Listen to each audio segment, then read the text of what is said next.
In the quiet town of Neve Oren, nestled on the northern edge of Israel, Eliav and Miriam Ben-Ami were known as the kind of couple who defined stability. Married for 18 years, they ran a small olive oil press inherited from Eliav's father, and their evenings were marked by family dinners, prayers, and the warmth of community life. But one autumn night, the silence of Neve Oren shattered. Eliav and Miriam vanished. Their home showed no signs of forced entry. Dinner plates were still on the table. The door was left ajar, and Eliav's phone lay buzzing with unanswered calls. Investigators from the Israel police first suspected a burglary gone wrong, perhaps a violent intruder. But something felt wrong. There was no theft, no struggle, no blood, just absence. What no one knew was that the couple had been dragged across the border into Gaza.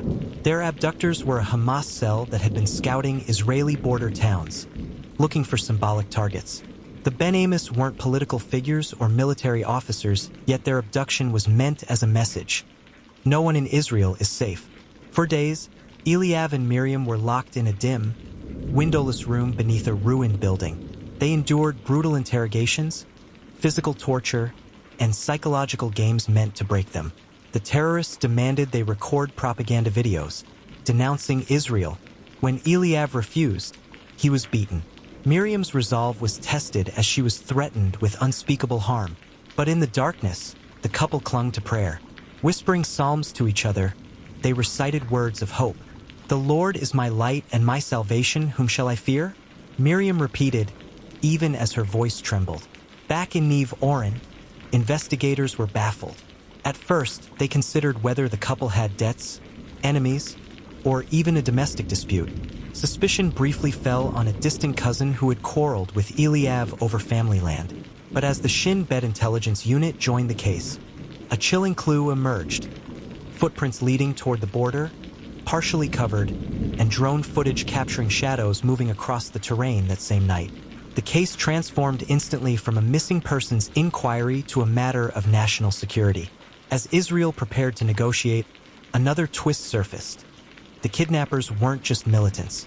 They had a collaborator within Israel, an Arab-Israeli contractor who had done occasional work for the Ben-Amis. He had betrayed their trust, providing Hamas with details of their routine, their home, and the lack of security presence in Neve Oren. The revelation cut deep in the community, where Jewish and Arab families had lived side by side for decades. Suddenly, neighbors eyed one another with suspicion, and trust fractured. Weeks into captivity, as Hamas prepared to release the couple's video under duress, Israeli forces struck. A targeted intelligence-led operation pinpointed the basement prison. The raid was swift, surgical, and brutal.